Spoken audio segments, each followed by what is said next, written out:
Selamat datang di channel Cerita Kehidupan. Sebelum lanjut ke cerita selanjutnya, yuk subscribe dan like, absen dulu di kolom komen ya ah. Aroma bunga Kamboja dan tanah basah masih melekat kuat di indera penciuman Arini. Baginya, dunia seakan berhenti berputar sejak gundukan tanah merah itu menutup raga Aditya, suaminya. Arini duduk bersimpuh di pojok kamar yang dulu penuh tawa, menatap sebuah bingkai foto di atas nakas. Di sana, Aditya tersenyum lebar, merangkul bahunya dengan protektif. Namun kini, pelukan itu telah menguap, digantikan oleh sunyi yang menyayat dan hawa dingin yang tak kunjung pergi dari rumah besar peninggalan orang tua Aditya ini. Arini masih mengenakan gamis hitam polosnya. Matanya sembab, lingkar hitam di bawah matanya menceritakan malam-malam tanpa tidur. Ia baru saja kehilangan separuh jiwanya dalam kecelakaan tunggal seminggu yang lalu. Namun, di rumah ini, duka seolah-olah hanya milik Arini seorang. Di ruang tamu, suara tawa kecil dan denting sendok yang beradu dengan piring porselen terdengar kontras dengan suasana hatinya. "Siska, kau sudah coba kue lapis ini? Enak sekali. Syukurlah kemarin kita pesan catering yang paling mahal untuk acara tahlilan, jadi tidak memalukan di depan tamu." Suara Ibu Lastri, mertuanya, terdengar lantang hingga ke kamar. "Iya, Bu. Teman-temanku juga bilang dekorasi bunganya cantik. Meskipun Mas Adis sudah tidak ada, gengsi keluarga kita tetap harus nomor satu," sahut Siska, adik ipar Arini yang baru saja lulus kuliah namun enggan mencari kerja. Arini menghela napas panjang. Ia mencoba berdiri, meski kakinya terasa lemas. Ia berniat ke dapur untuk mengambil air minum, namun langkahnya terhenti di ambang pintu ruang tamu. Di atas meja jati yang luas, berserakan berbagai macam brosur belanja daring dan tumpukan kertas yang terlihat asing. "Arini, sini kau," panggil Ibu Lastri tanpa nada empati sedikit pun. Matanya yang tajam menatap Arini dari atas ke bawah. "Jangan terus-terusan mengurung diri seperti orang gila. Kau harus hadapi kenyataan." Arini mendekat dengan langkah gontai. "Ada apa, Bu?" Ibu Lastri tidak menjawab dengan kata-kata manis. Ia justru menyodorkan seikat amplop putih dan beberapa lembar kertas bermaterai. "Ini hutang-hutang Aditya. Ternyata istrimu ini tidak tahu apa-apa ya, kalau suamimu itu punya banyak tanggungan?" Arini mengernyitkan dahi. Ia menerima kertas-kertas itu dengan tangan gemetar. Saat matanya membaca angka-angka yang tertera, jantungnya seakan berhenti berdetak. Totalnya mencapai ratusan juta rupiah. Ada tagihan kartu kredit, pinjaman atas nama pribadi, hingga tunggakan cicilan mobil mewah yang selama ini sering dipamerkan Siska di media sosial. "Bu, ini, kenapa hutang Mas Adit sebanyak ini? Setahu saya, gaji Mas Adit sangat cukup untuk kebutuhan kami. Kami bahkan hidup sederhana." Suara Arini bergetar. Siska mencibir sambil sibuk mengikir kukunya. "Sederhana katamu? Mbak Arini saja yang terlalu pelit. Mas Adit itu sayang pada kami. Dia yang membelikan aku tas-tas bermerek dan membayar cicilan apartemenku di kota. Dia juga yang menanggung semua gaya hidup ibu. Itu sudah kewajibannya sebagai anak laki-laki, kan? Tapi Siska, ini bukan hutang untuk kebutuhan pokok. Ini gaya hidup. Dan sekarang, semua tagihan ini jatuh tempo bersamaan." Arini mencoba membela diri. Ibu Lastri menggebrak meja, membuat cangkir teh di atasnya berdenting keras. "Sudah, jangan banyak alasan. Intinya, suamimu itu mati meninggalkan beban. Dan sebagai istrinya, kaulah yang harus bertanggung jawab. Jangan sampai nama baik keluarga kami hancur karena debt collector datang menagih ke sini. Malu. Tapi Bu, tabungan saya dan Mas Adit sudah habis untuk biaya rumah sakit kemarin dan acara pemakaman yang Ibu minta dibuat mewah itu. Saya tidak punya uang lagi, lirih Arini. Air matanya kembali menetes, bukan hanya karena rindu pada suami, tapi karena sesak melihat kenyataan bahwa orang-orang yang dianggapnya keluarga ternyata hanya melihatnya sebagai penanggung beban. Halah, tidak mungkin tidak ada. Simpanan perhiasanmu pasti banyak, kan? Siska menimpali dengan nada sinis. Atau jual saja apa yang bisa dijual. Yang penting hutang-hutang kami, maksudku, hutang Mas Adit, lunas. Arini tertegun. Ia menyadari sesuatu yang menyakitkan. Hutang-hutang itu sebenarnya adalah hutang mertua dan iparnya yang dipaksakan atas nama suaminya. Selama ini, Aditya memang sosok yang terlalu baik dan sulit menolak permintaan keluarganya, hingga ia rela menjerat leher sendiri demi menyenangkan ibu dan adiknya. Dan kini, setelah sang pelindung tiada, mereka justru melimpahkan semua dosa finansial itu kepada Arini. Aku butuh waktu untuk berpikir, Bu, ucap Arini pelan. Waktu? Kita tidak punya waktu. Besok orang bank akan datang. Kalau kau tidak bisa bayar, rumah ini bisa disita. Ibu Lastri berbohong, sebuah taktik untuk menekan Arini yang sedang dalam kondisi mental tidak stabil. Arini kembali ke kamarnya dengan perasaan hancur. Ia menutup pintu dan merosot ke lantai. Di bawah lampu kamar yang temaram, pandangannya jatuh pada jemari manis tangan kanannya. Di sana melingkar sebuah cincin emas putih dengan berlian kecil yang bersinar lembut. Itu adalah cincin pernikahan mereka.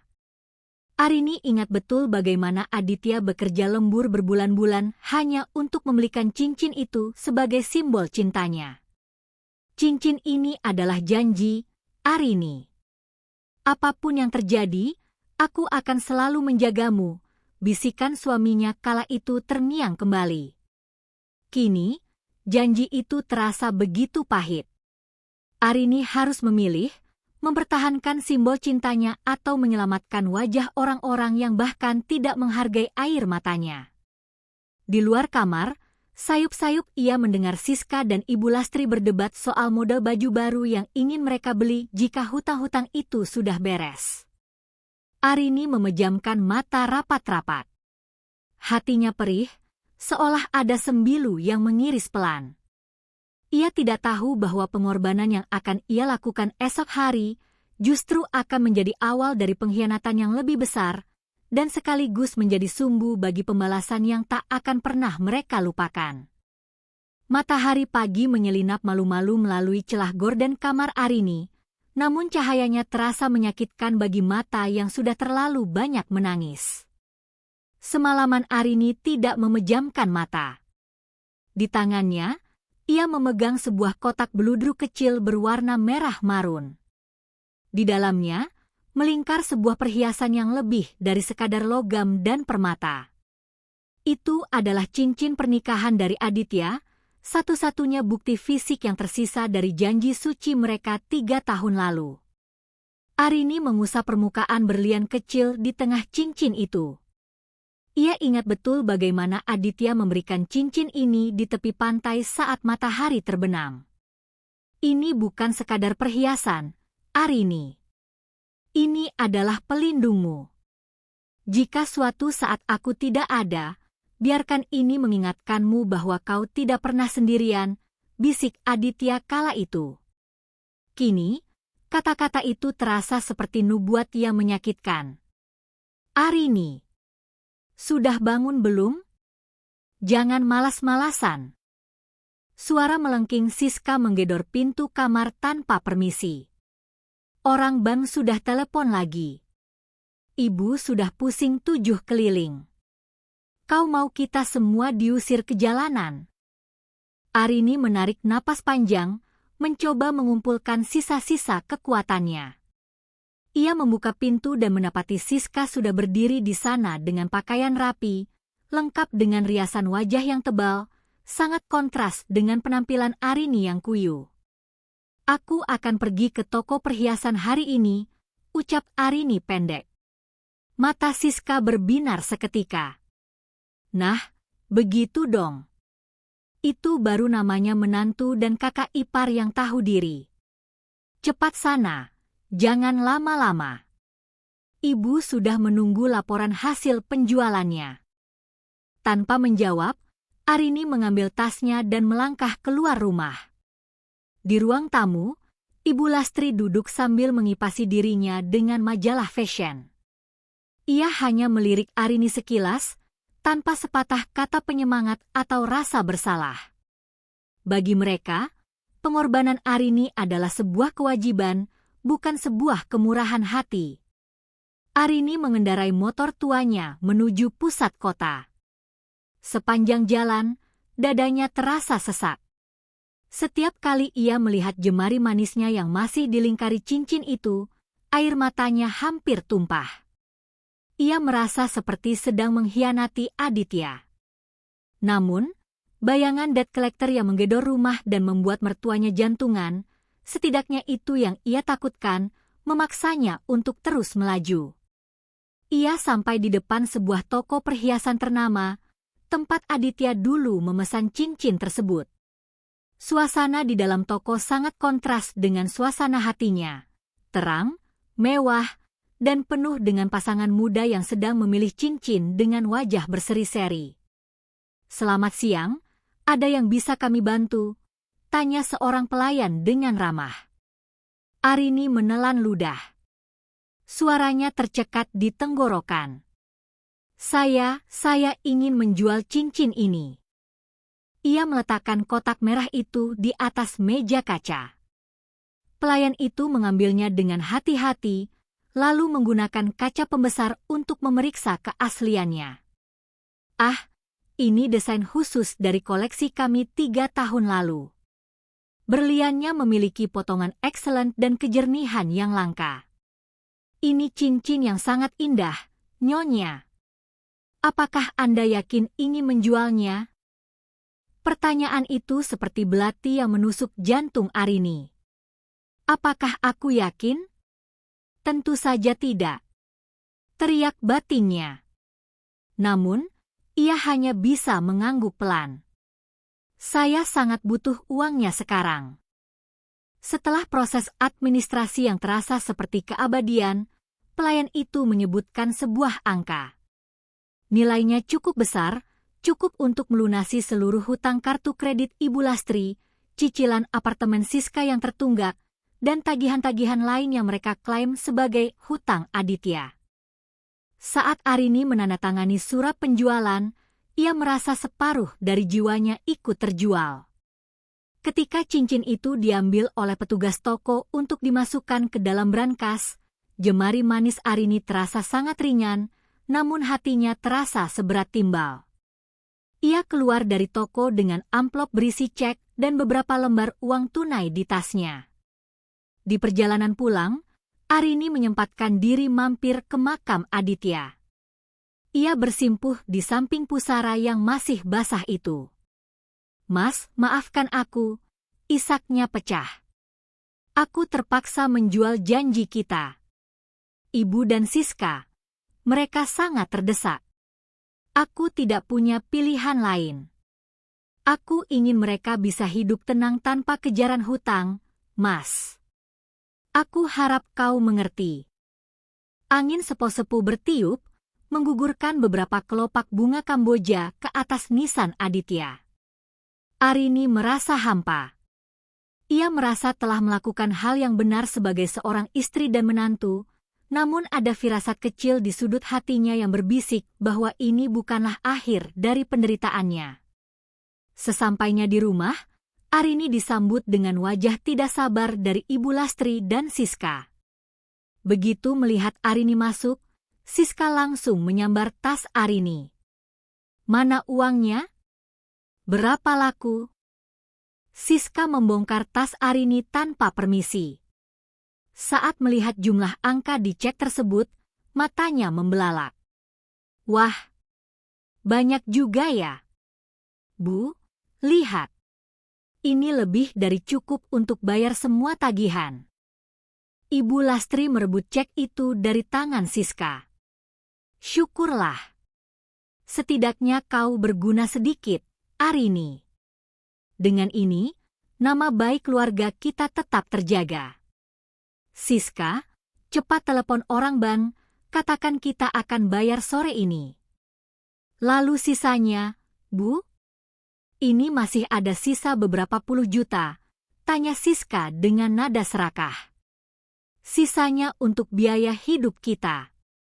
Kau juga butuh uang saku untuk mencari kerja, kan? Dan ibu perlu membeli suplemen kesehatan, jantung ibu lemah sekali memikirkan masalah ini kemarin, ujar Ibu Lastri seolah-olah uang itu adalah warisan yang jatuh dari langit. Arini berdiri terpaku di depan mereka. Tidak ada ucapan terima kasih. Tidak ada pelukan hangat. Tidak ada pengakuan atas pengorbanan yang baru saja ia lakukan. Bu, uang itu, saya harap bisa digunakan dengan bijak. Itu adalah uang dari hasil penjualan satu-satunya kenangan saya dengan Mas Adit. Suara Arini bergetar. Ibu Lastri menatapnya dengan dingin. Sudahlah, jangan drama. Cincin itu cuma benda mati. Yang penting sekarang kita bisa bernapas lega. Sekarang, sana masuk kamar. Jangan lupa siapkan makan malam, kami lelah habis mengurus urusan perbankan ini nanti. Arini berjalan menuju kamarnya dengan langkah berat. Ia menutup pintu dan menatap jemari manisnya yang kini polos. Di rumah ini, ia baru saja menyerahkan harta terakhirnya, namun ia merasa lebih asing dari sebelumnya. Ia tidak menyadari bahwa di balik pintu ruang tamu, Ibu Lastri dan Siska sudah mulai berbisik-bisik merencanakan langkah selanjutnya, langkah yang akan mengusir Arini sepenuhnya dari kehidupan mereka begitu semua hutang mereka benar-benar bersih. Hari itu, matahari terasa membakar kulit, namun hawa di dalam rumah besar peninggalan orang tua Aditya terasa jauh lebih dingin bagi Arini. Setelah menyerahkan cek hasil penjualan cincin pernikahannya, Arini mengira ia akan mendapatkan sedikit ketenangan. Ia mengira beban di pundaknya akan terangkat, dan mertua serta iparnya akan melihatnya dengan sedikit rasa hormat, atau setidaknya rasa kemanusiaan. Arini, cepat ke sini. Bawa air minum, tenggorokanku kering sekali setelah bicara dengan orang ban, teriak Siska dari ruang tengah. Arini, yang baru saja selesai mencuci tumpukan pakaian kotor milik Siska dan Ibu Lastri, mengelap tangannya yang masih basah ke daster kusamnya. Ia membawa nampan berisi 2 gelas sirup dingin. Di ruang tamu, pemandangan yang ia dapati sangat kontras dengan suasana duka yang seharusnya masih menyelimuti rumah itu. Siska sedang asyik memotret bukti pelunasan hutang dengan ponsel mahalnya, sementara Ibu Lastri sibuk mencoret-coret daftar keinginan di buku catatan kecilnya. Ini, Bu. Siska, ucap Arini pelan sembari meletakkan gelas. Ibu Lastri menyesap sirupnya dengan nikmat. Nah, begini kan enak. Hutang kartu kreditku lunas, cicilan apartemen Siska beres, dan tagihan listrik yang menunggak 3 bulan juga sudah terbayar. Rasanya seperti baru saja mandi setelah 1 tahun tidak kena air. Segar. Mbak Arini, kau lihat kan? Gara-gara uang dari cincin itu, kita tidak jadi diusir. Memang benar kata ibu, kau harusnya berkorban lebih awal supaya kita tidak perlu pusing-pusing dikejar debt collector kemarin, celetuk Siska tanpa rasa berdosa. Arini tertegun. Ia duduk di kursi kayu yang agak jauh dari mereka. Siska, uang itu adalah pengorbanan terakhirku. Tabunganku dan Mas Adit sudah kosong sama sekali. Aku harap Setelah ini kalian bisa lebih hemat. Aku juga harus mulai mencari kerja untuk mengisi dapur kita. Ibu Lastri mendengus remeh. Cari kerja? Memangnya kau punya keahlian apa selain memasak dan mengurus rumah? Sudahlah, jangan sok mau jadi pahlawan ekonomi. Yang penting sekarang urusan hutang sudah selesai. Kami ingin istirahat, jangan berisik dengan keluhanmu itu. Arini terdiam. Ia ingin berteriak bahwa sebelum menikah dengan Aditya, ia adalah seorang konsultan keuangan yang handal. Ia ingin mengingatkan mereka bahwa ia melepaskan karirnya demi mengabdi pada Aditya yang saat itu memintanya fokus mengurus rumah dan bakti pada ibunya. Namun, lidahnya keluh. Ia memilih untuk mengalah, mengira bahwa kesabaran adalah kunci untuk memenangkan hati keluarga suaminya. Hari-hari berikutnya menjadi ujian fisik yang luar biasa bagi Arini. Karena uang sisa penjualan cincin itu langsung dikuasai oleh Ibu Lastri dan digunakan untuk membeli tas bermerek baru bagi Siska, Arini harus memutar otak untuk bertahan hidup. Ia mulai mengambil jahitan dari tetangga sekitar dan menjual aneka kue basah yang ia titipkan di warung depan kompleks saat fajar menyingsing. Setiap jam 3 pagi, Arini sudah terjaga di dapur. Dalam remang lampu dapur, ia mengaduk adonan kue dengan tangan yang lelah. Pikirannya melayang pada Aditya. Dulu, Aditya selalu bangun dan menemaninya, sekadar membuatkan teh hangat atau memijat pundaknya. Kini, hanya suara detak jam dinding yang menemaninya. Mas, aku lelah, tapi aku harus bertahan untuk ibu dan Siska. Mereka keluargamu, Mas. Aku tidak ingin mereka menderita, bisiknya pada Suni. Ironisnya, saat Arini berjuang di dapur, Ibu Lastri dan Siska justru asyik menikmati hasil keringatnya. Mereka tidak pernah membantu sedikit pun.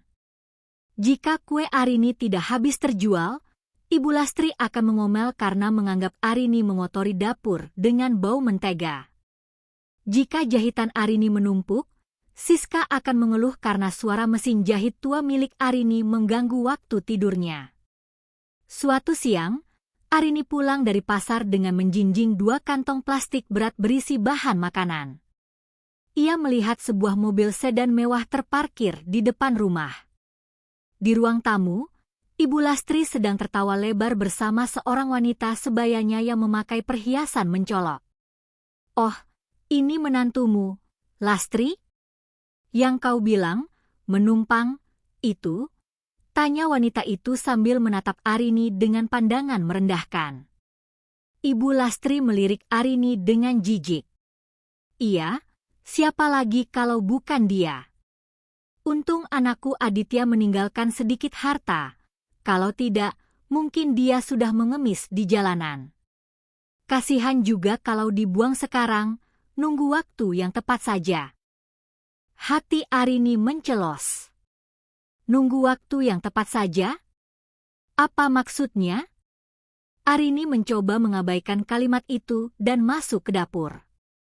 Namun, telinganya masih menangkap percakapan mereka. Lagi pula, rumah ini kan atas nama keluarga besar kita, Lastri. Jangan sampai jatuh ke tangan orang luar. Kau harus pintar-pintar menyingkirkannya pelan-pelan, bisik wanita itu yang disambut anggukan mantap oleh Ibu Lastri. Arini berdiri terpaku di balik tembok dapur. Air matanya menetes di atas plastik belanjaannya. Ia baru saja menjual benda paling berharga dalam hidupnya untuk melunasi hutang-hutang mereka. Ia bekerja siang malam untuk memberi mereka makan, namun di belakangnya, ia dianggap sebagai orang luar yang harus disingkirkan. Selama berminggu-minggu, Arini tetap mencoba bersikap baik. Ia melunasi semua belenggu finansial yang ditinggalkan Aditya demi mereka. Ia membayar pajak bumi dan bangunan rumah itu dengan uang hasil jahitannya. Ia memastikan perut mertua dan iparnya kenyang, sementara ia sendiri seringkali hanya makan nasi dengan sisa-sisa kerak kue yang ia buat. Puncaknya terjadi di akhir bulan. Saat Arini baru saja kembali dari bank untuk menyerahkan sisa uang setoran hutang terakhir yang ia urus secara administratif, ia mendapati suasana rumah yang aneh. Semua barang-barangnya yang sedikit itu, pakaian kusam, foto pernikahannya, dan mesin jahit tuanya, sudah tertumpuk di dalam kardus-kardus di teras rumah. Ibu Lastri berdiri di depan pintu dengan tangan bersedekap, sementara Siska berdiri di sampingnya sambil memegang kunci rumah dengan senyum kemenangan. Semua hutang sudah lunas, kan, Arini? Surat pernyataan bebas hutang dari bank sudah kau bawa? Tanya Ibu Lastri dingin. Sudah, Bu. Ini. Arini menyerahkan map biru dengan tangan gemetar. Ibu Lastri mengambil map itu, memeriksanya sebentar, lalu tersenyum sinis. Ia merobek sedikit ujung map itu sebelum memasukkannya ke dalam tasnya. Bagus. Kalau begitu, tugasmu di sini sudah selesai. Maksud ibu apa? Maksud ibu? Siska menimpali dengan suara melengking. Hutang sudah beres, kami tidak butuh kamu lagi untuk mengurus tagihan. Jadi, pergi kau dari sini. Jangan cuma menumpang hidup di sini. Kata-kata itu menghantam Arini lebih keras dari kecelakaan yang merenggut nyawa suaminya. Inilah balasan yang ia terima setelah menjual cincin pernikahannya. Inilah upah dari setiap tetes keringatnya di dapur saat fajar. Ia diusir seperti sampah tepat setelah ia membersihkan semua kotoran yang mereka perbuat. Angin sore berembus kencang, membawa debu jalanan yang menerpa wajah Arini yang pucat. Ia berdiri mematung di teras rumah yang selama 3 tahun ini ia rawat dengan sepenuh hati. Di depannya, Ibu Lastri dan Siska berdiri tegak bagaikan penguasa tahta yang baru saja memenangkan peperangan. Tumpukan kardus berisi pakaian dan mesin jahit tua milik Arini tampak menyedihkan, tergeletak begitu saja di atas lantai semen yang dingin. Bu, apa maksud perkataan Siska tadi? Arini bertanya dengan suara yang nyaris hilang. Saya baru saja melunasi cicilan terakhir hutang ibu pagi ini. Saya bahkan belum sempat melepas lelah. Ibu Lastri melipat tangan di dada, matanya menatap Arini dengan pandangan merendahkan yang belum pernah ia tunjukkan secara terang-terangan sebelumnya. Justru karena hutang itu sudah lunas, tugasmu di sini selesai, Arini. Kau harus tahu diri. Rumah ini adalah rumah peninggalan keluarga Aditya. Sekarang Aditya sudah tidak ada. Jadi apa urusanmu masih mendekam di sini? Tapi ini rumah suami saya, Bu. Saya istrinya. Arini mencoba membela haknya dengan sisa keberanian yang ada. Siska tertawa mengejek, suaranya melengking memecah kesunyian kompleks perumahan. Istri? Jabatan itu sudah kedaluarsa begitu Mas Adit dikubur, Mbak. Lagi pula, lihat dirimu. Kerjamu cuma menjahit dan bikin kue bau tengik di dapur kami. Kamu itu cuma beban. Makan menumpang, tidur menumpang. Sekarang semua hutang atas nama Mas Adit sudah beres, kami tidak butuh pengurus rumah tangga gratisan lagi. Arini merasa dadanya sesak, seolah pasokan oksigen di sekitarnya tiba-tiba menghilang. Beban? Siska, uang dari penjualan cincin pernikahanku yang melunasi apartemenmu. Uang dari hasil jahitanku yang mengisi perut kalian setiap hari selama sebulan ini. Bagaimana bisa kalian menyebutku menumpang? Halah! Cincin itu memang sudah seharusnya kau jual. Itu harta suamimu, jadi itu hak kami sebagai keluarganya, bentak Ibu Lastri.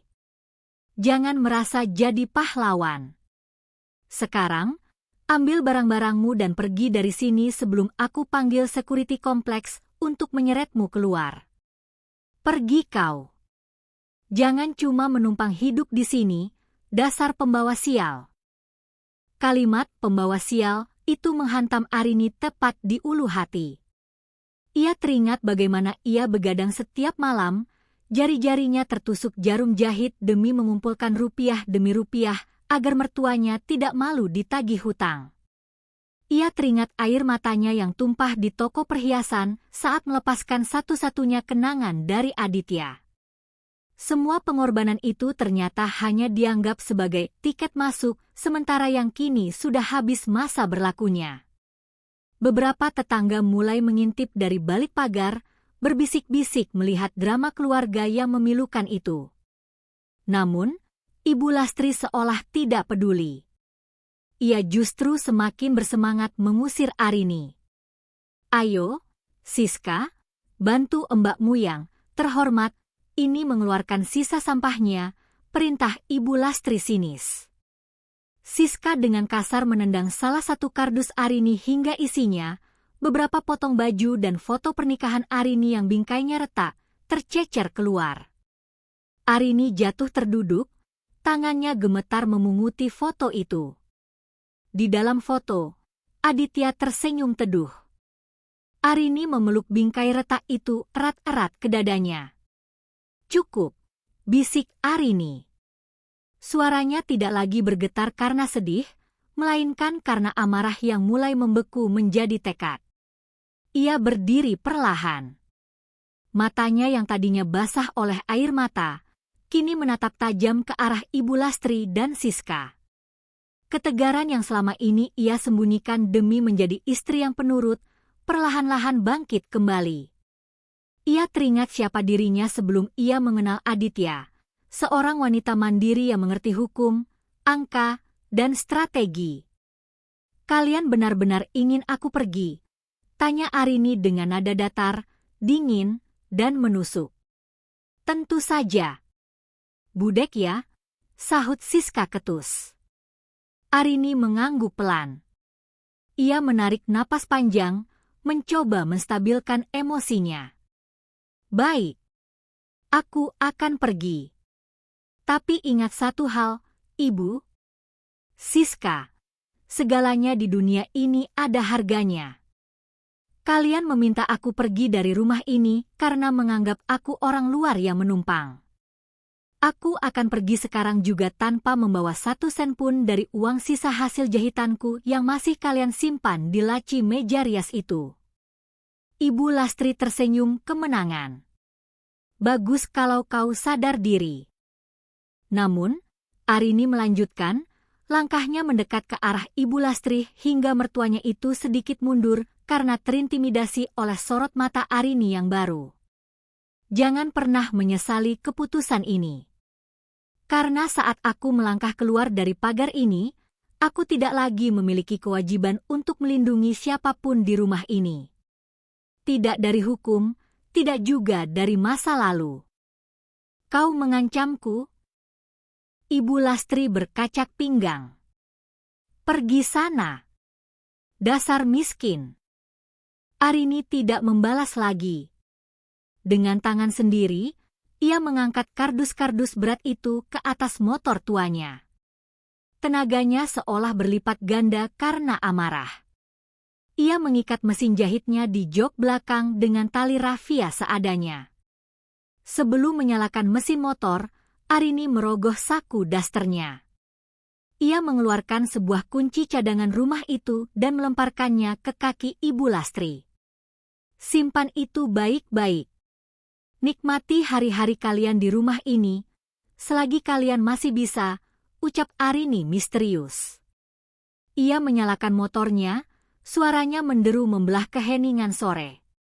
Tanpa menoleh ke belakang, Arini meninggalkan rumah itu. Di spion motornya, ia bisa melihat Siska yang sedang tertawa sambil melambaikan tangan mengejek, sementara Ibu Lastri masuk ke dalam rumah dengan angkuh, mungkin bersiap untuk memesan makanan mewah dengan uang simpanan Arini yang ia curi. Arini memacu motornya menuju ke sebuah area perkantoran di pusat kota. Tujuannya bukan rumah teman atau kontrakan murah. Tujuannya adalah sebuah gedung tinggi dengan papan nama berbahan kuningan yang mengkilap, Mahendra & Co. Law Firm. Di dalam tas kusamnya, terselip sebuah amplop coklat tua yang selama ini ia sembunyikan di bawah alas laci lemari, sebuah amanah rahasia dari Aditya yang hanya boleh dibuka jika keluarganya tidak lagi menjadi keluarga. Permainan baru saja dimulai, Ibu Lastri, gumam Arini di balik helmnya. Air matanya sudah kering, digantikan oleh kobaran api yang siap membakar keangkuhan orang-orang yang telah menginjak-injak harga dirinya. Gedung perkantoran Mahendra & Co. menjulang tinggi dengan dinding kaca yang memantulkan semburat jingga langit senja. Arini memarkirkan motor tuanya di antara deretan mobil mewah yang mengkilap. Penampilannya, gamis hitam yang sedikit kusut, daster yang tertutup jaket murah, dan tangan yang kasar karena bekas jahitan, tampak sangat tidak serasi dengan kemewahan lobi gedung itu. Namun, langkah kakinya tidak lagi ragu. Ada api yang menyala di matanya, jenis api yang hanya muncul ketika seseorang sudah tidak lagi memiliki apapun untuk dipertaruhkan. "Selamat sore, ada yang bisa saya bantu?" tanya resepsionis cantik dengan tatapan yang sedikit menilai penampilan Arini. "Saya ingin bertemu Pak Baskara Mahendra." Katakan, Arini, istri mendiang Aditya Dirgantara, datang memenuhi janji, ucap Arini dengan suara yang tenang namun berwibawa. Resepsionis itu tertegun sejenak, lalu segera melakukan panggilan telepon internal. Tak butuh waktu lama, sikapnya berubah drastis menjadi sangat hormat. "Silakan, Ibu Arini. Pak Baskara sudah menunggu Anda di lantai paling atas." Di dalam lift yang berdinding cermin, Arini menatap pantulan dirinya. Ia terlihat lelah, namun ada ketegasan yang kembali muncul di wajahnya. Sebelum menikah, Arini adalah konsultan keuangan yang disegani di firma ini. Ia adalah otak di balik banyak investasi besar Aditya. Namun atas permintaan Aditya yang ingin ibunya dirawat dengan baik, Arini memilih untuk mundur dan menjadi ibu rumah tangga seutuhnya.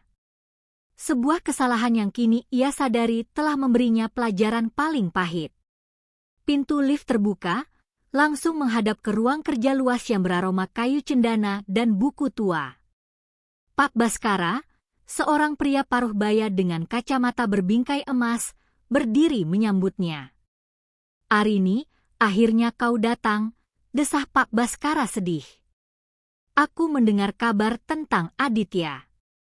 Aku turut berduka sedalam-dalamnya. Mengapa kau baru datang sekarang?" Arini duduk di kursi kulit yang empuk, meletakkan tas kusamnya di atas meja mahoni yang mengkilap. "Aku mencoba menjadi menantu yang baik, Pak Bas. Aku mencoba menyelamatkan kehormatan keluarga Aditya dengan cara mereka. Tapi tadi siang, mereka membuangku seperti sampah setelah semua hutang mereka aku lunasi dengan menjual cincin pernikahanku." Pak Baskara menggebrak meja, wajahnya memerah karena geram. "Kurang ajar. Mereka benar-benar tidak tahu siapa yang mereka hadapi.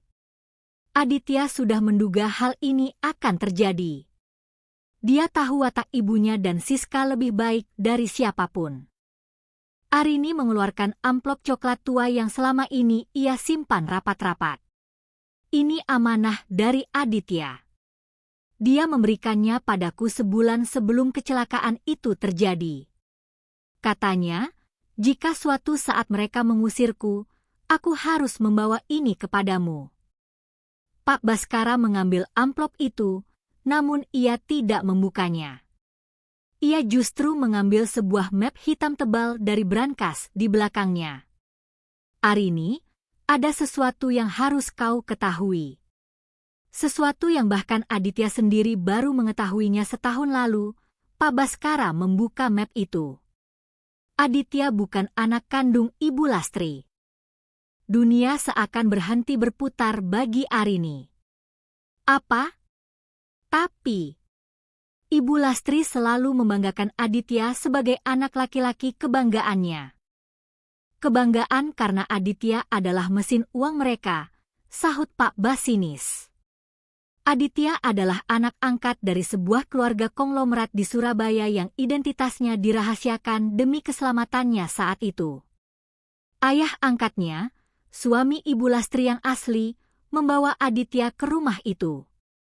Namun, yang paling krusial adalah soal aset rumah yang kalian tempati.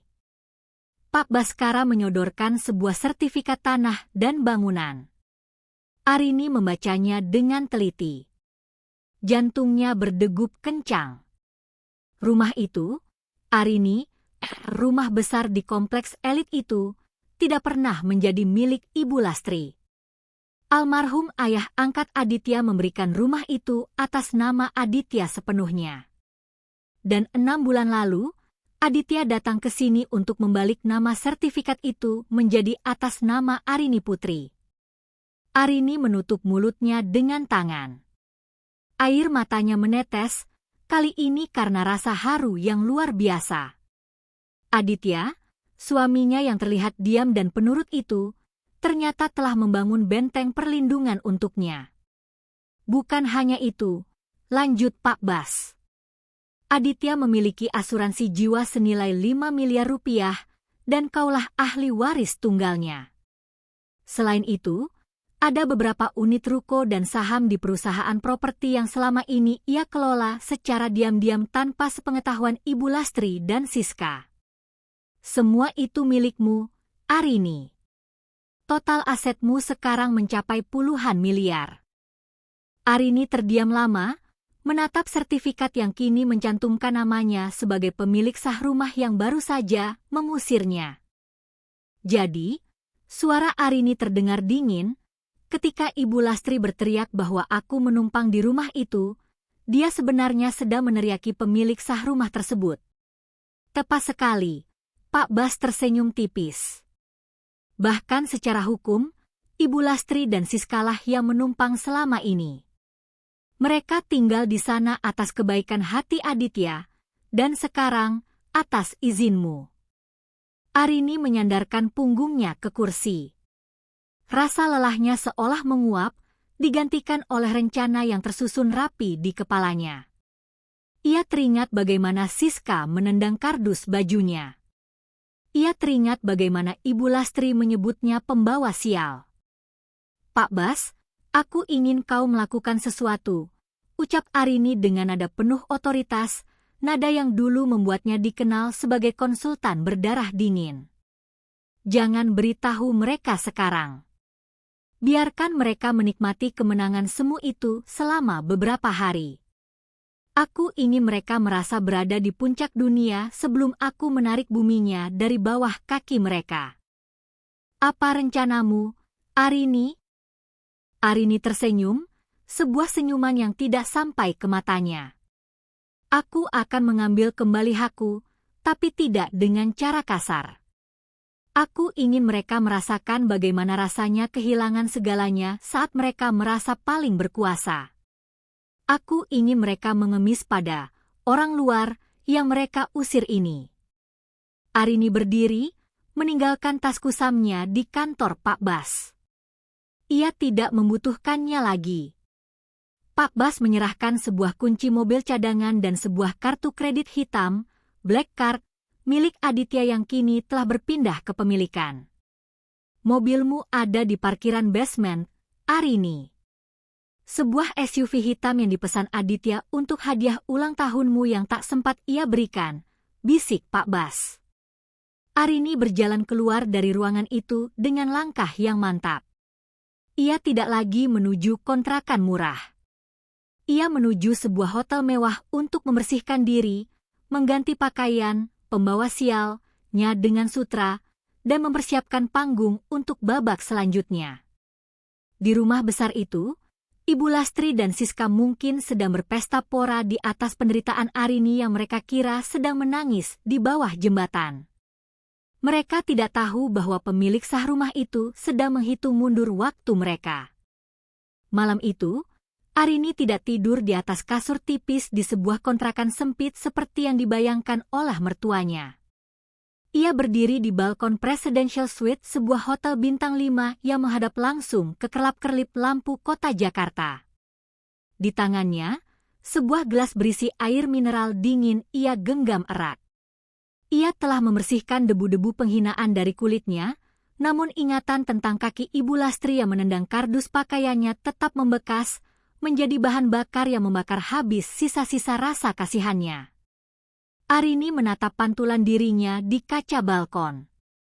Rambutnya yang biasanya hanya diikat asal-asalan kini tergerai indah setelah perawatan kilat di salon hotel. Gaun sutra berwarna biru gelap membungkus tubuhnya dengan anggun. Inilah Arini yang sebenarnya, seorang wanita yang sebelum dinikahi Aditya adalah singa betina di lantai bursa saham dan konsultan keuangan yang ditakuti karena ketajamannya. Aku sudah terlalu lama tertidur dalam peran menantu yang penurut, Mas Adit, bisiknya pada langit malam. Terima kasih sudah menjagaku, bahkan setelah kau pergi.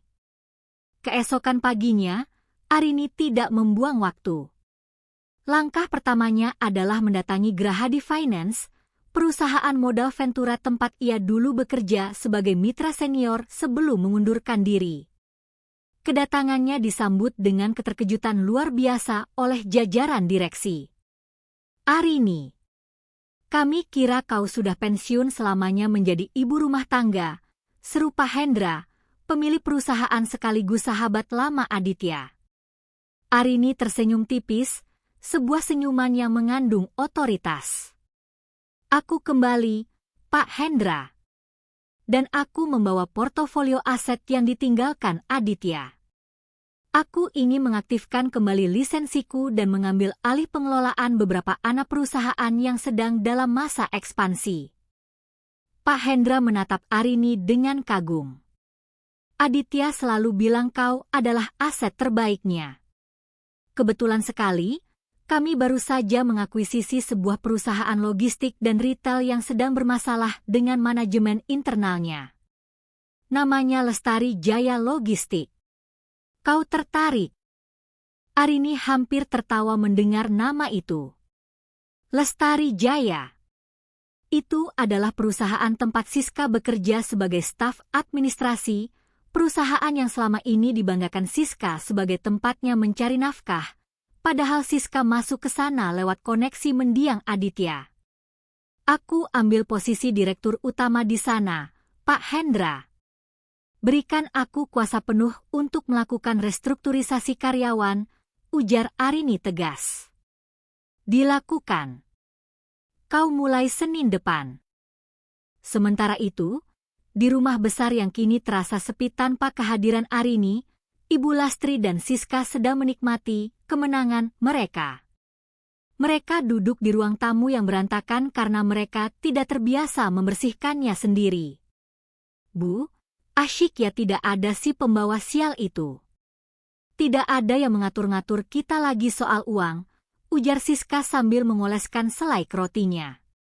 Ia tidak peduli bahwa remah-remah roti bertebaran di karpet mahal yang dulu selalu dibersihkan Arini setiap pagi.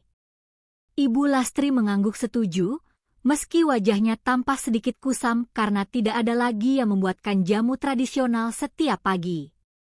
Iya, Siska. Tapi ibu bingung, ini cucian sudah menumpuk. Siapa yang mau mencucinya? Kalau panggil tukang cuci harian, kan mahal. Ah, gampang, Bu. Nanti kalau gaji Siska cair, kita panggil pembantu saja. Lagi pula, kita kan masih punya sisa uang dari hasil penjualan cincin Arini kemarin, sahut Siska enteng. Mereka tidak tahu bahwa di balik kenyamanan itu, sebuah badai sedang menuju ke arah mereka. Siska berangkat ke kantor dengan angkuh, merasa posisinya aman karena ia adalah adik dari kerabat pemilik lama. Namun, sesampainya di kantor, suasana terasa tegang. Semua karyawan berbaris di lobi. Ada apa ini? Tanya Siska pada rekan kerjanya. Direktur utama yang baru akan datang hari ini. Katanya dia sangat kejam dan akan melakukan PHK massal bagi karyawan yang kinerjanya buruk, bisik temannya dengan wajah pucat. Siska mencibir. Halah, paling juga bapak-bapak tua. Aku punya, orang dalam, jangan khawatir. Sebuah mobil SUV hitam mengkilap berhenti di depan lobi. Pintu dibuka oleh security, dan seorang wanita turun dengan kacamata hitam bermerek dan sepatu hak tinggi yang berbunyi klak-klak dengan penuh irama di lantai marmer. Siska menyipitkan mata. Postur tubuh itu, cara berjalannya, rasanya ia mengenalnya. Saat wanita itu melepas kacamata hitamnya tepat di depan barisan karyawan, jantung Siska seolah berhenti berdetak. Seluruh tubuhnya lemas, dan ponsel di tangannya hampir jatuh. Selamat pagi semuanya. Suara itu jernih, dingin, dan penuh wibawa. Saya Arini Putri, Direktur Utama baru kalian. Saya di sini untuk membersihkan parasit yang merugikan perusahaan ini. Mata Arini tertuju langsung pada Siska yang berdiri di barisan belakang, wajahnya kini sepucat kertas. Arini tidak memberikan senyum, tidak juga sapaan kekeluargaan. Ia menatap Siska seolah-olah Siska adalah noda debu yang harus segera dilap. Siska. Arini menyebut nama itu dengan nada bertanya yang mengejek. Senang melihatmu di sini. Saya sudah membaca laporan kinerjamu. Sering terlambat, banyak manipulasi uang lembur, dan tidak kompeten. Masuk ke ruangan saya sekarang. Siska berjalan dengan kaki gemetar, diikuti tatapan bingung dan sinis dari rekan-rekan kerjanya. Di dalam ruangan direktur yang mewah, Siska mencoba memberanikan diri. Mbak Arini, maksudku, ini pasti salah paham. Bagaimana Mbak bisa ada di sini? Mbak pasti pakai uang Mas Adit untuk menyogok, kan? Siska mencoba menggertak meski suaranya bergetar. Arini duduk di kursi kebesarannya, menyilangkan kaki, dan menatap Siska dengan tatapannya membuat Siska merasa sangat kecil. Uang suamiku adalah uangku, Siska. Dan posisiku di sini adalah karena otakku, bukan karena belas kasihan seperti yang kau dapatkan selama ini.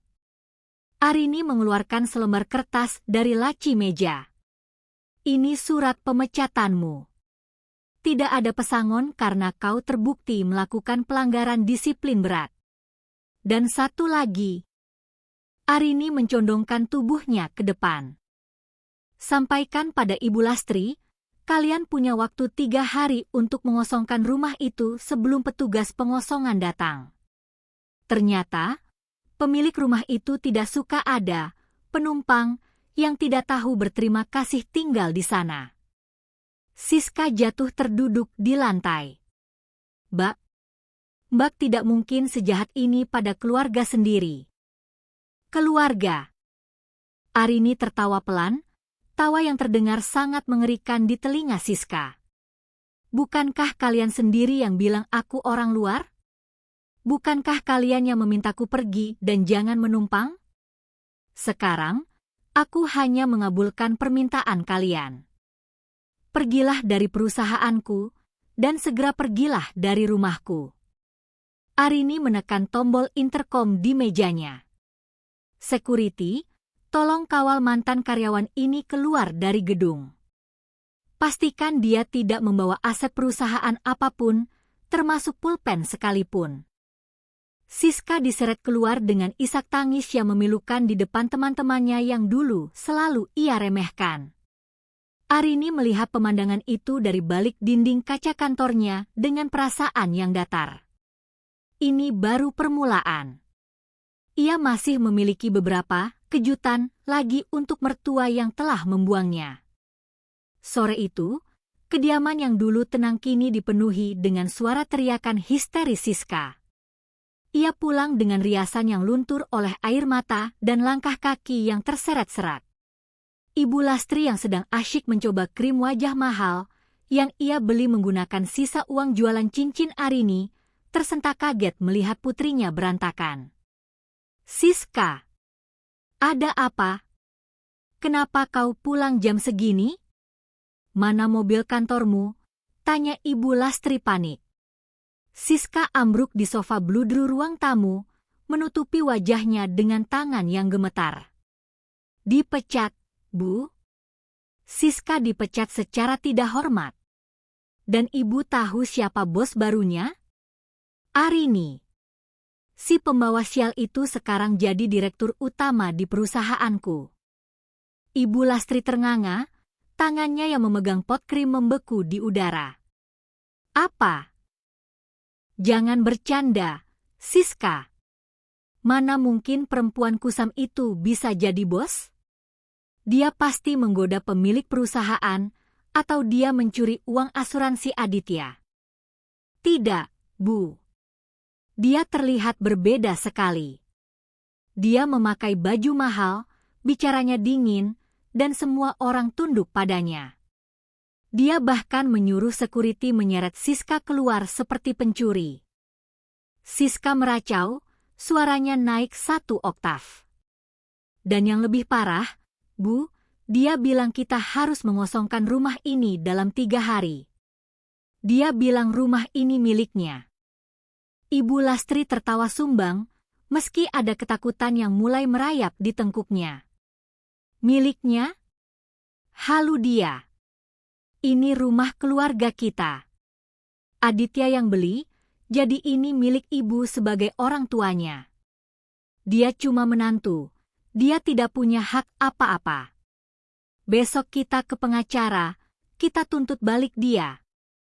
Namun, kenyataan pahit tidak menunggu sampai besok. Malam itu juga, sebuah mobil dinas dari bank swasta berhenti di depan pagar. Seorang pria berseragam rapi membawa map merah mengetuk pintu dengan tegas. Ibu Lastri membukanya dengan wajah ketus. "Ada apa malam-malam begini? Kami tidak menerima tamu." "Selamat malam, Ibu Lastri. Saya dari bagian penagihan aset," ucap pria itu tanpa senyum. "Kami datang untuk memberikan peringatan terakhir terkait pinjaman macet atas nama almarhum Bapak Aditya yang dijaminkan dengan aset ruko di pusat kota. Karena angsuran tidak dibayar selama 3 bulan berturut-turut, ruko tersebut akan segera dilelang." "Ruko? Ruko itu kan sumber uang saku kami setiap bulan. Kenapa mau disita? Kan hutang-hutang sudah dilunasi oleh Arini kemarin," teriak Ibu Lastri. Petugas itu menggeleng. "Ibu Arini hanya melunasi hutang konsumtif pribadi Anda dan anak Anda. Namun, pinjaman modal usaha yang menggunakan jaminan ruko tersebut tetap berjalan. Dan karena Bapak Aditya sudah tiada, kewajiban itu jatuh ke ahli waris. Namun, kami menerima instruksi dari pemegang kuasa ahli waris yang sah, yaitu Ibu Arini Putri, untuk membiarkan prosedur penyitaan berjalan sesuai hukum jika angsuran tidak dipenuhi oleh penghuni rumah saat ini." Ibu Lastri lemas. Ia baru menyadari bahwa Arini sengaja hanya melunasi hutang-hutang kecil yang menjerat leher mereka secara hukum pribadi, namun membiarkan hutang-hutang besar yang menjamin gaya hidup mereka tetap menggantung sebagai bom waktu. "Ini tidak mungkin. Arini sengaja menjebak kita," tangis Ibu Lastri pecah. Belum sempat petugas ban itu pergi, seorang pria lain dengan pakaian safari hitam datang membawa amplop coklat besar. "Permisi, saya kurir dari Mahendra Co. Law Firm. Ini adalah somasi pertama dan terakhir terkait pengosongan bangunan. Berdasarkan sertifikat hak milik nomor 402, pemilik sah lahan dan bangunan ini adalah Nyonya Arini Putri. Anda diminta mengosongkan tempat ini dalam waktu 72 jam, atau kami akan melakukan pengosongan paksa dengan bantuan aparat." Siska yang mendengar itu dari dalam rumah lari keluar dan merampas amplop itu. Ia membaca lembar demi lembar dengan mata terbelalak. "Sertifikat atas nama Arini? Sejak kapan? Mas Adit tega sekali pada kami. Bukan Mas Adit yang tega, Siska. Suara dingin itu tiba-tiba terdengar dari arah gerbang. Sebuah SUV hitam mewah berhenti di sana. Arini turun dengan anggun, mengenakan setelan kerja yang sangat modis namun terlihat sangat berkuasa. Ia melangkah masuk ke halaman rumah tanpa ragu, seolah-olah ia sedang memasuki istananya sendiri. Arini, kau licik. Kau memanipulasi surat-surat ini, kan? Teriak Ibu Lastri sambil menunjuk-nunjuk wajah Arini. Arini menurunkan tangan mertuanya dengan satu gerakan cepat yang kuat. Jaga bicaramu, Ibu. Pak Baskara Mahendra bukan pengacara sembarangan yang bisa disuap. Aditya memberikan rumah ini padaku jauh sebelum dia meninggal karena dia tahu, suatu saat kalian akan melakukan apa yang kalian lakukan padaku seminggu yang lalu. Arini berjalan mengitari teras, melihat taman yang mulai layu karena tidak ada yang menyiramnya. Kalian bilang aku pembawa sial? Kalian bilang aku cuma menumpang? Sekarang lihatlah diri kalian. Tanpa uangku, tanpa perlindunganku, kalian bahkan tidak bisa membayar tagihan listrik yang akan diputus besok pagi. Mbak Arini, tolong, jangan usir kami. Ibu sedang sakit jantung. Mbak tega melihat ibu tidur di jalanan? Siska mencoba taktik lama, memelas. Arini menatap Siska dengan pandangan yang membuat adik iparnya itu langsung bungkam.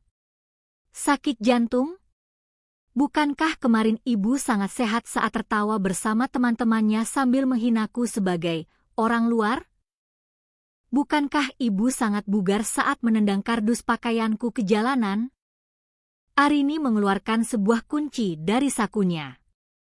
Bukan kunci rumah, melainkan kunci brankas kecil yang selama ini tersimpan di kamar utama. Di dalam sini ada perhiasan ibu yang dulu ibu sembunyikan dari Aditya.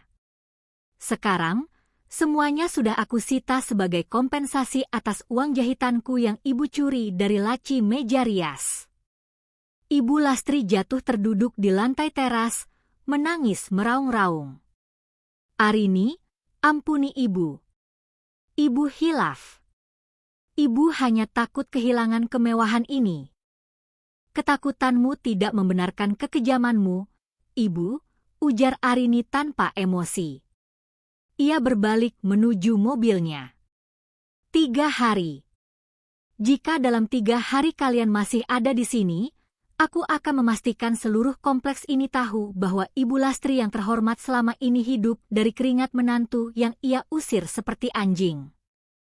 Mobil Arini meluncur pergi, meninggalkan debu yang menerpa wajah 2 wanita yang kini menyadari bahwa mereka baru saja membangunkan naga yang selama ini mereka kira adalah seekor domba.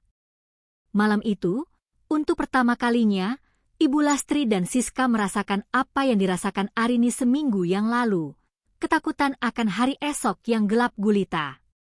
Karma tidak hanya mengetuk pintu mereka, Karma sudah masuk ke ruang tamu dan siap mengambil kembali semua yang bukan milik mereka. 3 hari telah berlalu sejak badai somasi menghantam rumah besar itu. Namun, keajaiban tidak datang menyelamatkan Ibu Lastri dan Siska. Arini benar-benar memutus semua aliran dana. Listrik di rumah itu padam sejak semalam karena tunggakan yang tak terbayar, memaksa kedua wanita yang terbiasa hidup mewah itu tidur dalam kegelapan dan hawa panas yang menyesakkan. Namun, Siska memiliki satu kartu truf terakhir. Sebelum surat pemecatannya diproses secara birokrasi yang rumit, ia berhasil mencuri sebuah undangan fisik untuk acara Gala Dinner and Charity Night, The New Era of Grahadi. Ia tahu, acara itu adalah pesta eksklusif para pengusaha papan atas, tempat pemilik modal berkumpul. Ibu, kita harus ke sana, bisik Siska sambil merias wajahnya di bawah cahaya lilin yang temaram. Di sana akan ada Pak Hendra, pemilik asli Grahadi. Kita harus mengadu padanya. Kita ceritakan bahwa Arini adalah menantu durhaka yang mencuri harta suaminya. Pak Hendra itu sahabat Mas Adit, dia pasti akan membela kita dan memecat Arini. Ibu Lastri, dengan mata sembab dan napas yang mulai sesak, mengangguk setuju. Benar. Kita harus permalukan dia di depan relasinya. Biar dia tahu rasa. Dengan sisa uang di tabungan rahasia Siska yang hanya cukup untuk menyewa taksi dan pakaian pesta murah dari pasar grosir yang mereka modifikasi agar terlihat mewah, keduanya berangkat menuju Hotel Grand Hyatt. Suasana pesta sangat megah. Lampu gantung kristal memantulkan cahaya ke segala penjuru ruangan. Pria-pria berpakaian tuxedo dan wanita-wanita bergaun malam berlalu lalang dengan segelas sampanye di tangan. Siska dan Ibu Lastri menyelinap masuk melalui pintu samping, mencoba berbaur meski aroma parfum mereka tidak sekelas dengan tamu lainnya. Mana Pak Hendra? Gumam Ibu Lastri, matanya liar mencari sosok Sang Taipan. Itu dia. Di panggung utama. Siska menunjuk ke arah podium. Namun, saat mereka mendekat, langkah mereka mendadak membeku. Di atas panggung, Pak Hendra tidak sendirian. Ia berdiri di samping seorang wanita yang menjadi pusat perhatian seluruh ruangan. Wanita itu mengenakan gaun velvet hitam pekat yang menjuntai indah, dengan kalung berlian yang melingkar di lehernya, kalung yang jauh lebih mewah dari cincin pernikahan yang dulu dijualnya. "Mbak Arini." Siska berbisik dengan bibir bergetar. Arini berdiri di sana dengan dagu terangkat. Wajahnya yang dulu kuyu kini memancarkan aura kekuasaan yang tak terbantahkan. Ia sedang menerima penghargaan sebagai Investigator of the Year sekaligus diumumkan sebagai pemegang saham mayoritas baru di anak perusahaan Grahadi. Malam ini, suara Arini bergema melalui pelantang suara, sangat tenang dan berwibawa. "Saya ingin mendedikasikan pencapaian ini untuk mendiang suami saya, Aditya. Dia mengajarkan saya bahwa kesabaran adalah kekuatan, namun keadilan adalah keharusan. Di dunia bisnis, kita tidak bisa membiarkan parasit tumbuh di dalam sistem. Begitu juga dalam hidup."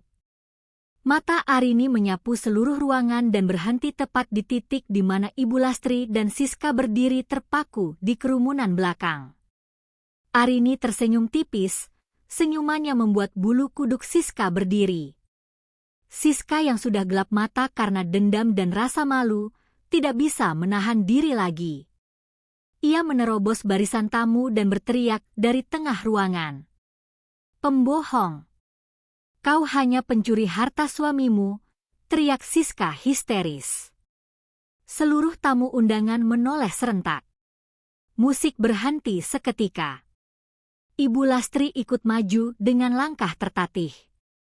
"Arini, kau mengusir mertuamu sendiri demi harta ini.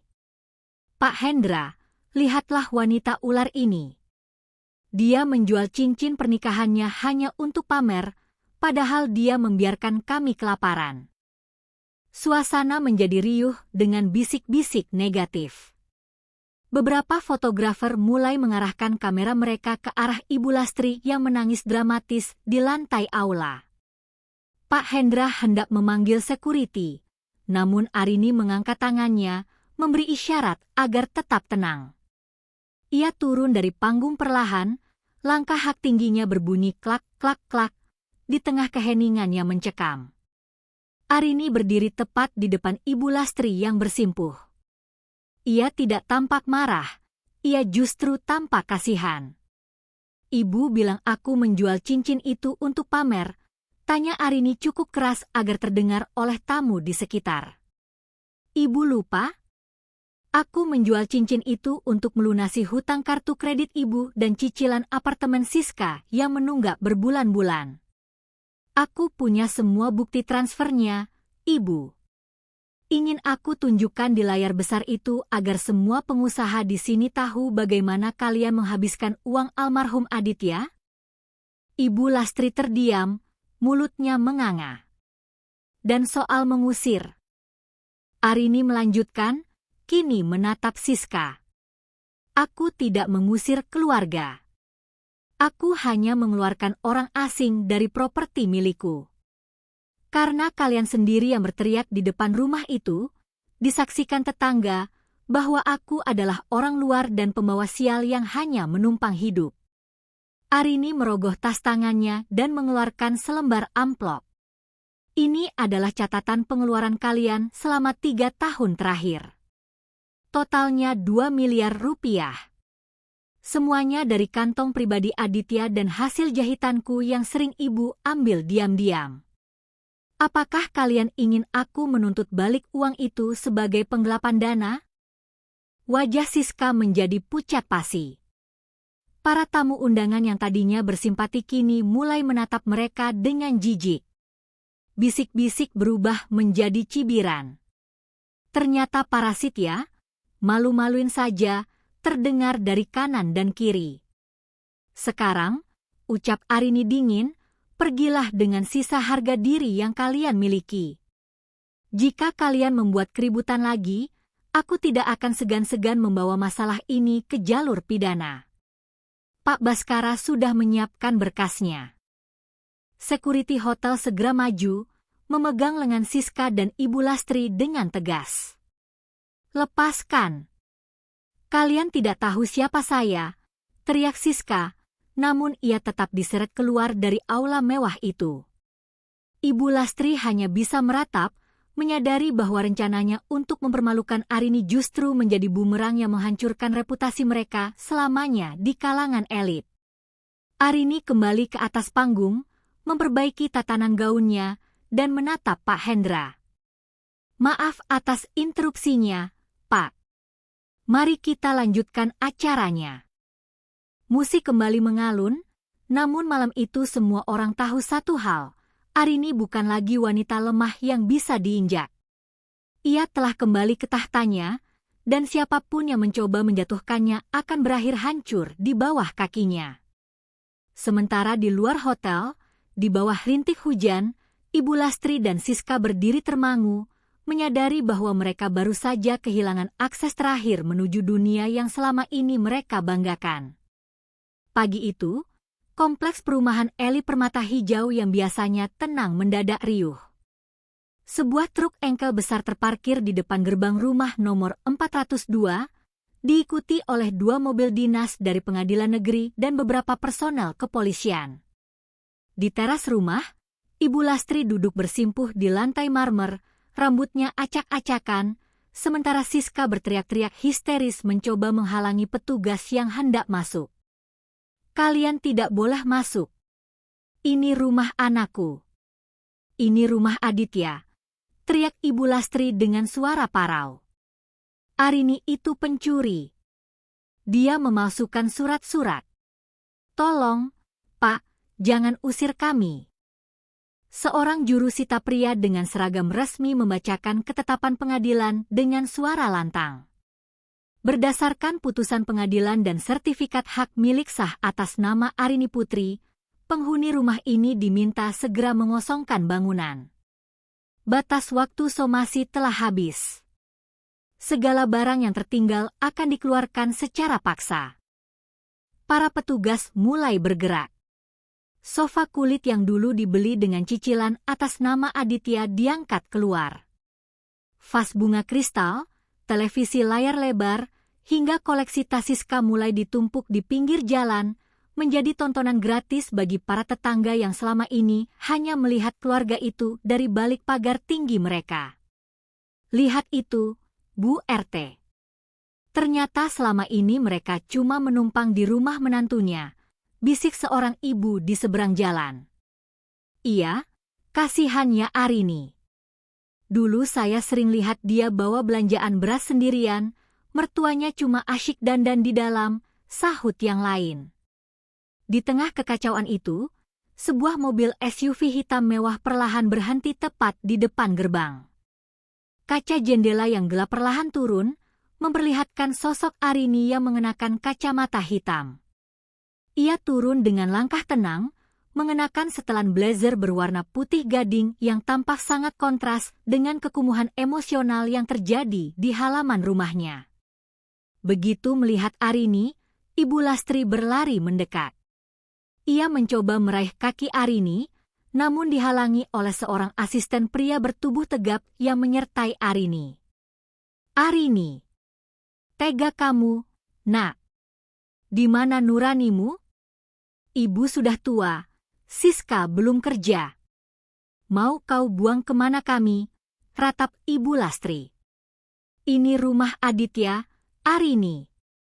Aditya pasti menangis di alam kubur melihatmu begini. Arini melepas kacamata hitamnya. Tatapannya tidak lagi tajam penuh amarah, melainkan datar dan dingin, jenis kedinginan yang jauh lebih menakutkan daripada kemarahan. Jangan sebut nama Mas Adit untuk membenarkan ketamakanmu, Ibu, ucap Arini pelan namun menusuk. Mas Adit memberikan rumah ini padaku karena dia tahu, suatu saat kalian akan melakukan hal yang sama padaku.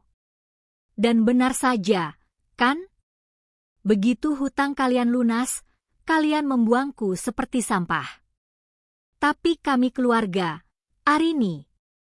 Keluarga tidak seharusnya begini.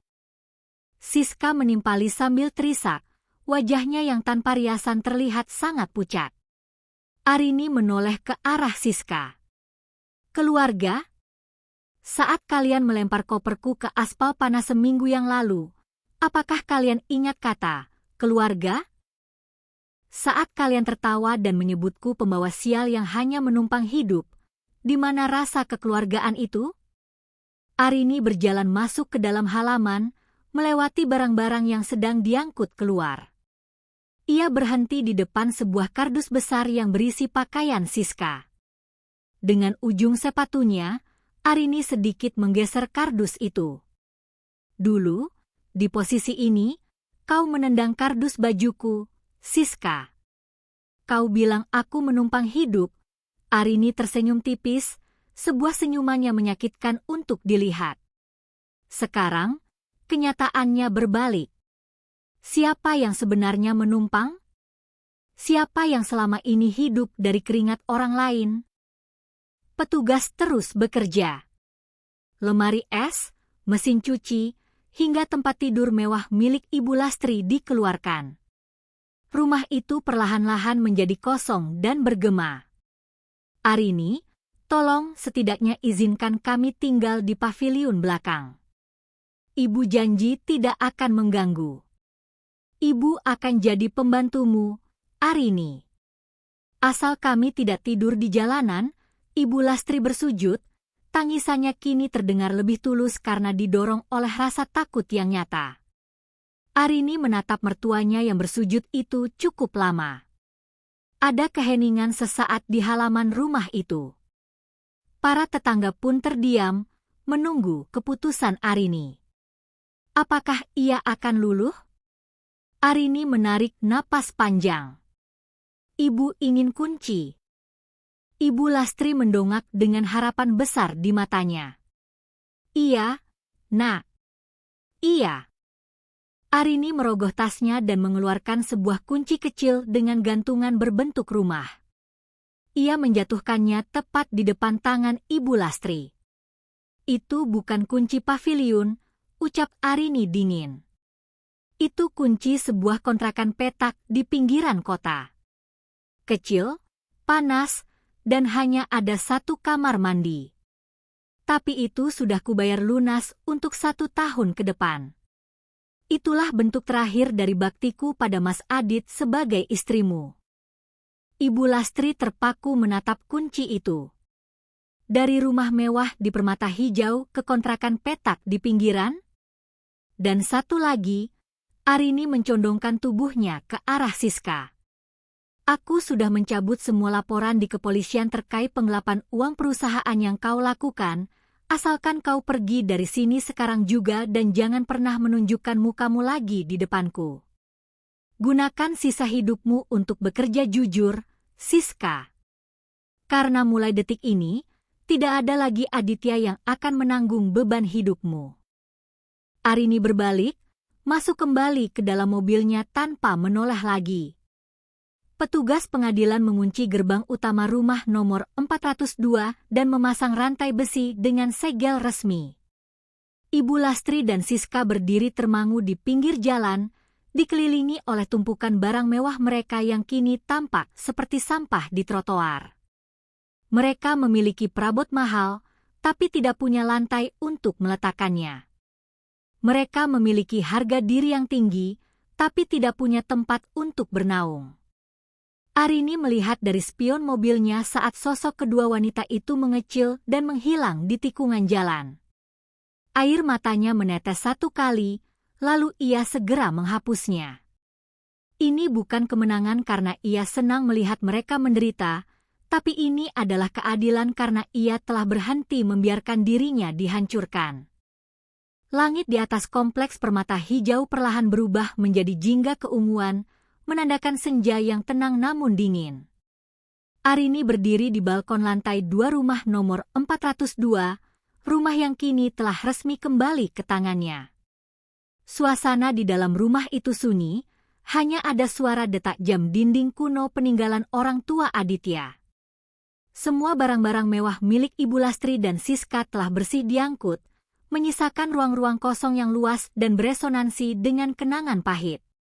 Arini menatap halaman depan dari ketinggian. Di sana, di balik gerbang besi yang kini terkunci rapat, masih ada dua sosok wanita yang tampak hancur. Ibu Lastri dan Siska belum beranjak. Mereka terduduk di atas aspal, dikelilingi oleh tumpukan kardus dan koper yang malang.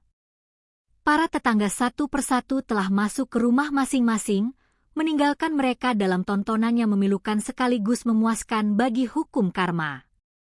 "Mbak Arini, tolong buka pintunya, Mbak," teriakan Siska terdengar serak. "Ibu pingsan, Mbak." Ibu sesak napas. Arini menarik napas panjang. Ia turun ke lantai bawah, melangkah dengan tenang menuju gerbang. Saat ia membuka pintu kecil di samping gerbang utama, Ibu Lastri langsung menghambur ke arahnya. Wanita tua yang biasanya tampil necis dengan kebaya sutra itu kini bersimpuh di kaki Arini, mencengkeram ujung celana kain Arini dengan tangan yang bergetar hebat. "Arini, ampuni Ibu, Nak. Ibu mengaku salah. Ibu hilaf karena harta." Ibu yang menyuruh Siska memasukkan tagihan-tagihan itu atas nama Aditya. Ibu yang memaksa Aditya berhutang demi gengsi ibu, ratap Ibu Lastri. Air matanya membasahi sepatu Arini. "Jangan buang kami ke kontrakan petak itu, Arini. Ibu tidak kuat hidup di sana. Ibu mohon, biarkan kami tinggal di paviliun belakang. Ibu akan jadi pembantumu, ibu akan mencuci bajumu, asal jangan usir kami seperti ini." Siska pun ikut bersujud di samping ibunya. Keangkuhan yang dulu ia tunjukkan saat mengusir Arini telah menguap tak berbekas, digantikan oleh rasa takut yang amat sangat akan kemiskinan. "Mbak Arini, maafkan mulut lancangku. Aku yang bilang Mbak menumpang hidup, padahal aku yang parasit. Aku yang menendang kardus Mbak. Tolong, Mbak beri aku satu kesempatan lagi. Aku akan bekerja apa saja, asal aku punya tempat berteduh." Arini menatap kedua wanita itu dari atas. Dulu, ia akan langsung luluh melihat air mata mereka. Dulu, ia akan mengulurkan tangan dan memaafkan segala penghinaan demi menjaga keutuhan keluarga suaminya. Namun sekarang, Arini telah belajar bahwa memaafkan orang yang tidak tahu berterima kasih tanpa memberikan pelajaran adalah bentuk pengkhianatan terhadap diri sendiri. "Berdirilah, Ibu." "Siska," suara Arini terdengar sangat datar, tanpa benci namun juga tanpa belas kasihan yang membutakan. "Apakah Mbak memaafkan kami?" tanya Siska penuh harap.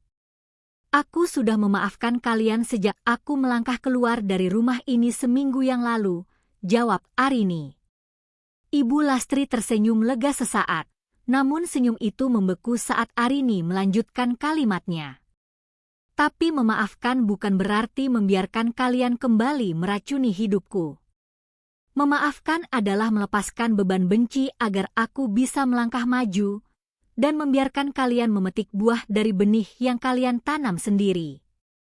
Arini melepaskan cengkeraman tangan Ibu Lastri dari kakinya. Ia mundur satu langkah, menciptakan jarak yang sangat jelas. Ibu, Siska, sujud kalian ini terlambat. Kalian bersujud bukan karena menyesal telah menyakitiku, tapi karena kalian takut kehilangan kenyamanan. Jika hari ini aku tidak memiliki harta ini, jika aku masih Arini yang kusam dan miskin, apakah kalian akan bersujud meminta maaf? Tidak. Kalian pasti sedang berpesta di dalam rumah ini sambil menertawakanku yang menderita di jalanan. Ibu Lastri terdiam, tangisannya tertahan oleh kebenaran yang diucapkan Arini. Rumah ini akan aku jual, lanjut Arini. Terlalu banyak kenangan buruk di sini. Hasil penjualannya akan aku gunakan untuk membangun yayasan yatim piatu atas nama Aditya. Itulah cara terbaik untuk menghormati Mas Adit, bukan dengan membiarkan kalian terus-menerus memeras hartanya untuk gaya hidup. Arini merogoh kunci kontrakan yang sempat dibuang Ibu Lastri ke aspal tadi. Ia mengambilnya dan meletakkannya kembali ke telapak tangan mertuanya yang dingin. Gunakan kontrakan itu. Di sana kalian akan belajar bagaimana rasanya hidup dengan hasil keringat sendiri. Siska, kau masih muda. Gunakan otakmu untuk bekerja, bukan untuk menipu. Ibu, gunakan sisa usia ibu untuk beribadah dan meminta ampun pada Tuhan, bukan pada menantu yang pernah ibu injak-injak. Arini, tolong. Cukup, ibu. Ini adalah kata terakhirku. Mobil jemputan untuk barang-barang kalian sudah aku pesankan. Mereka akan mengantar kalian ke alamat kontrakan itu. Jangan pernah mencoba menghubungiku lagi. Anggap saja, pembawa sial, ini sudah benar-benar pergi dari hidup kalian. Arini berbalik dan mengunci kembali gerbang besi itu. Ia berjalan masuk ke dalam rumah tanpa menoleh lagi ke belakang. Di balik jendela kaca, ia melihat truk mulai mengangkut barang-barang Ibu Lastri dan Siska menjauh dari kompleks elit itu. Malam itu, Arini duduk di ruang tamu yang kosong. Ia mengeluarkan cincin pernikahan baru yang ia beli sendiri, bukan berlian mahal, melainkan emas polos yang sederhana. Di bagian dalamnya, ia mengukir nama Aditya. Sudah selesai, Mas, bisiknya pada keheningan. Aku sudah menjaga harga diriku, dan aku sudah memberikan mereka kesempatan untuk berubah, meski di jalan yang sulit. Sekarang, waktunya aku hidup untuk diriku sendiri. Arini tersenyum tipis. Ia tahu perjalanan di depan sebagai seorang pengusaha dan wanita mandiri tidak akan mudah, namun ia tidak lagi takut. Ia telah membuktikan bahwa kelembutan seorang istri bisa berubah menjadi kekuatan baja saat keadilan dipertaruhkan. Sang ratu telah kembali ke tahtanya, bukan untuk berkuasa atas orang lain, melainkan untuk berkuasa atas takdirnya sendiri. Tamat.